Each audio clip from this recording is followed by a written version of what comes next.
아마 처음 브이로그 입문하시는 분들이 많이 찾는 브이로그 카메라 중 하나예요. 처음에는 브이로그 찍는데 렌즈 교환식 카메라가 필요할까? 이름에 걸맞게 주머니에 쏙 들어가는 사이즈라 저를 인식을 하면은 얘가 저를 따라와 주거든요. 사실 이거 하나면 다 되기는 해요. 안녕하세요, 키뉴입니다. 브이로그 시작할 때 카메라 고민 많으시죠? 그래서 오늘은 제가 일상을 기록하면서 사용해본 카메라들에 대해서 소개시켜 드리려고 해요. 저도 처음에는 그냥 아이폰으로 찍다가 이것저것 써보고 기변까지 하면서 제가 직접 써본 카메라들의 장점과 단점을 솔직하게 정리하고 비교해서 보여드릴 테니까 영상 끝까지 꼭 시청해주세요. 먼저 소개할 제품은 소니 ZV-1F라는 카메라입니다. 제 첫 브이로그 카메라였고 가격은 약 60만 원대로 뉴진스 카메라로 유명한 제품이에요. 지금 이렇게 보시면은 아이폰보다도 훨씬 작죠. 컴팩트한 디자인 덕분에 아이폰보다도 작아서 부담 없이 들고 다닐 수 있다는 점이 매력적이에요. 아마 처음 브이로그 입문하시는 분들이 많이 찾는 브이로그 카메라 중 하나예요. 그리고 렌즈가 단렌즈다 보니까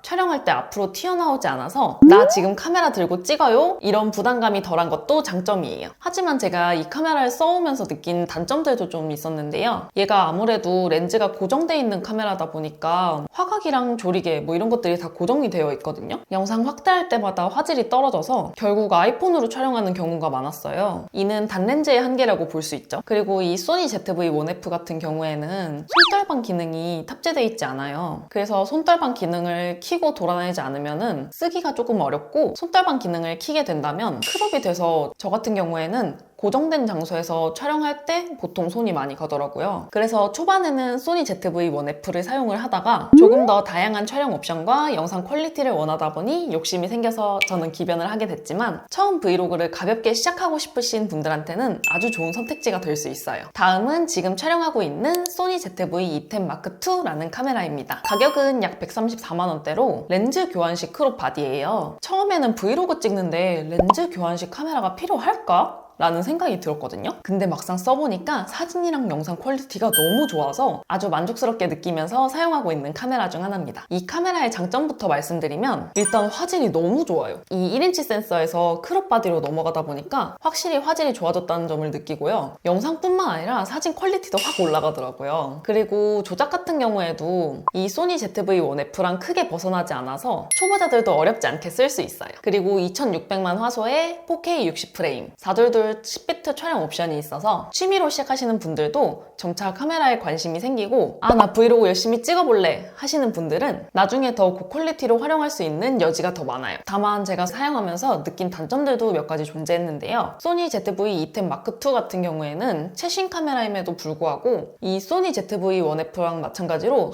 손떨방 기능이 없어요. 그래서 손떨방 모드를 끄고 촬영을 하게 된다면 영상 흔들림이 좀 심해서 사용할 수 없는 영상들이 좀 많았고요. 손떨방 모드를 켜고 촬영을 하게 된다면 화각 크롭이 돼서 이 부분도 조금 신경이 쓰였고 이 소니 ZV-E10 Mark2 같은 경우에도 역시 고정된 장소에서 촬영을 할 때 손이 많이 가는 카메라 중 하나였습니다. 그리고 렌즈 교환식 카메라라 추가 비용이 계속 들어가요. 렌즈 욕심이 생기면 지갑이 탈탈 털릴 수 있으니까 이 점 주의해주세요. 저는 집에서 고정 촬영할 때 이 카메라로 고급스러운 분위기를 연출을 했는데 렌즈 교환 기능 덕분에 아웃포커싱 효과도 다양하게 낼 수 있어서 만족스러웠어요. 이 카메라는 결국 브이로그를 꾸준히 할 거다라는 사람한테 추천을 드리는 제품이에요. 영상은 물론이고 사진도 같이 찍고 싶으신 분들이라면 진짜 만족하실 거예요. 세 번째 제품은 오즈모 포켓3라는 카메라입니다. 이 제품은 소형 짐벌 카메라로 저는 크리에이터 콤보를 구매했고요. 약 80만 원대에 구입을 했습니다. 이 오즈모 포켓3를 사용하면서 느낀 장점은 얘가 소형 짐벌 카메라다 보니까 손떨림이 거의 없어요. 그리고 얘가 지금 손바닥만 하잖아요. 포켓3라는 이름에 걸맞게 주머니에 쏙 들어가는 사이즈라 들고 다니기에 부담이 없습니다. 그리고 포켓3 디자인이 이런 일반 카메라와는 다른 디자인이라서 어디서나 부담 없이 촬영할 수 있다는 점 또한 가장 큰 매력이었습니다. 유튜버들이 많이 들고 다닌다는 오즈모 포켓3도 제가 사용하면서 몇 가지 느낀 단점들이 존재했었는데요. 이게 짐벌이다 보니까 내가 찍고 싶은 장면들을 바로 찍기가 어려워요.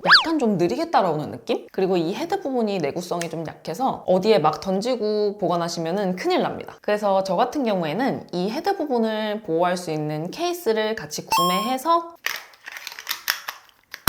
이런 식으로 끼고 다니면서 진행을 하고 있습니다. 그리고 얘 역시 렌즈가 하나다 보니까 줌할 때 화질이 깨지더라고요. 하지만 야외에서 흔들림 없는 영상이 중요하다면 이거 추천드립니다. 밖에서 활동하면서 손떨림 없는 자연스러운 영상을 원하신다면 오즈모 포켓3는 정말 좋은 선택지가 될 수 있습니다. 그리고 다음으로는 DJI 네오 드론인데요. 사실 이 제품은 좀 고민을 하고 있었는데 마침 좋은 기회로 선물을 받아서 한번 써보고 있는 중입니다. 얘는 드론인데 브이로그용으로 나온 제품이에요. 얘가 AI 피사체 추적 기능이 있어서 진짜 남이 찍어주는 것 같은 영상이 나와요. 이렇게 손바닥 위에다 올려놓고 저를 인식을 하면은 얘가 저를 따라와 주거든요. 그러면은 진짜 남부럽지 않는 남이 찍어준 영상을 촬영할 수 있습니다. 그리고 자동 촬영 모드가 8가지나 있어서 막 움직이면서도 멋있는 장면을 쉽게 연출할 수 있어요. 보통 드론은 초보자들한테 어렵다고 하잖아요. 근데 얘는 브이로그용이라서 핸드폰으로 쉽게 조작이 가능합니다. 근데 이게 날릴 수 있는 지역이 많지가 않아요. 또 제가 사는 지역은 날릴 수 없는 지역이라서 저 같은 경우에는 살짝 활용도가 떨어지지만 드론 플라이 앱이나 드론 원스톱 민원 서비스라는 어플이 있거든요. 거기서 한번 내 지역에서 날릴 수 있는지 확인해 보시고 드론을 날릴 경우에는 허가를 받고 날려야 돼요. 그래서 그 민원 서비스를 통해서 이제 허가 신청을 해서 날려주시는 거를 꼭 기억해 주시고요. 그리고 얘 같은 경우에는 드론이 아마 249g 미만이라서 자격증은 필요가 없을 거예요. 근데 이제 이 드론을 사용해 보시면서 다른 드론을 한번 써보고 싶다 하시는 분들은 드론 자격증을 따셔야 될 거예요. 249g 이상 기체의 드론은 드론 자격증 4종 이상부터 따야 돼서 아마 그것도 잘 알아보시면 좋을 것 같아요. 일단 얘 같은 경우에는 자격증은 필요가 없다. 그래서 이렇게 촬영 허가 승인을 받아야 된다는 점은 귀찮은 점이지만 아무래도 남들과는 좀 다른 촬영을 할 수 있다는 점이 가장 큰 메리트예요. 여행 가시는 분들한테는 이 드론 카메라가 유용할 수 있어요. 마지막으로 우리 곁에 만능템 스마트폰. 사실 이거 하나면 다 되기는 해요. 얘가 손떨방 기능도 좋고 화질도 요즘에 4K도 다 되고 사진이랑 영상 퀄리티도 둘 다 너무 좋아서 사실 무난하게 쓰기 좋은 카메라 중 하나예요. 요즘 스마트폰 없는 사람들이 거의 없잖아요. 언제 어디서나 주머니에서 꺼내서 바로 사용을 할 수 있고 무난하게 쓰기 좋은 카메라 중 하나죠. 브이로그 같은 경우에는 롱텀으로 찍는 게 아니잖아요. 그래서 짧은 순간을 여러 번 찍다 보면은 앨범이 좀 난장판이 될 수가 있어요. 그래서 꾸준히 앨범을 정리해줘야 된다는 점이 귀찮은 부분이고요. 그리고 촬영 중에 전화가 오거나 메시지가 오거나 카톡이 오게 되면은 영상이 끊기게 되잖아요. 그래서 이러한 것들도 신경을 써야 된다는 점이 단점인 것 같네요. 스마트폰은 기본적으로 만능템이라 사용하기는 편하지만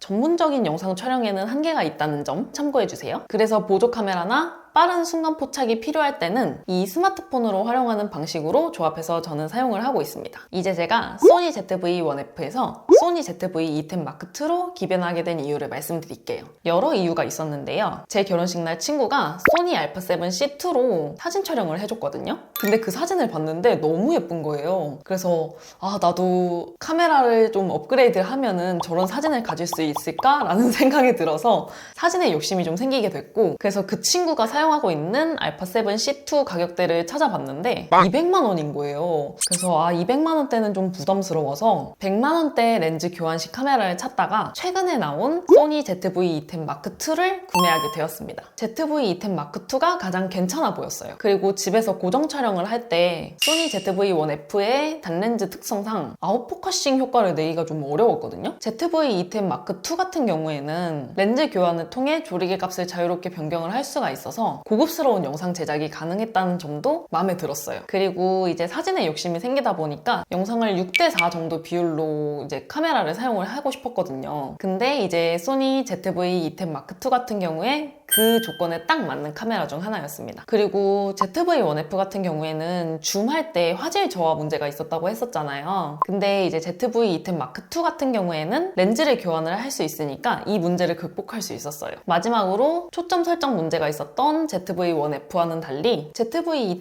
마크2는 초점을 빠릿빠릿하게 잡아줘서 카메라를 바꿔야겠다 라는 생각이 들었습니다. 그리고 이 카메라 같은 경우에는 조작이 훨씬 안정적이고 다양한 촬영 옵션을 제공해줘서 장기간 취미로 사용하면서 발전할 수 있는 기회를 주더라고요. 하지만 소니 ZV-1F랑 소니 ZV-E10 마크2 둘 다 손떨방 기능은 없어서 저는 이동 중 촬영 시에는 이 오즈모 포켓3랑 아이폰을 보조적으로 활용해서 촬영을 하고 있습니다. 제가 이렇게 카메라 기변한 경험을 통해서 여러분들께서도 본인에게 맞는 촬영 도구를 선택하시는데 큰 도움이 되셨으면 보셨으면 좋겠습니다. 지금까지 제가 사용한 브이로그 카메라들에 대해서 소개를 해드렸고 소니 ZV-1F에서 소니 E10 마크2로 기변한 이유에 대해서도 말씀을 드렸어요. 이제 정리하자면 소니 ZV-E10 마크2는 고급 옵션과 사진, 영상 퀄리티를 둘 다 중요하게 여기는 분들한테 추천을 드리고요. 소니 ZV-1F는 가볍고 부담스럽지 않게 시작하시고 싶은 분들께, 오즈모 포켓3는 이동 중 안정적인 영상을 원할 때, DJI 네오 드론은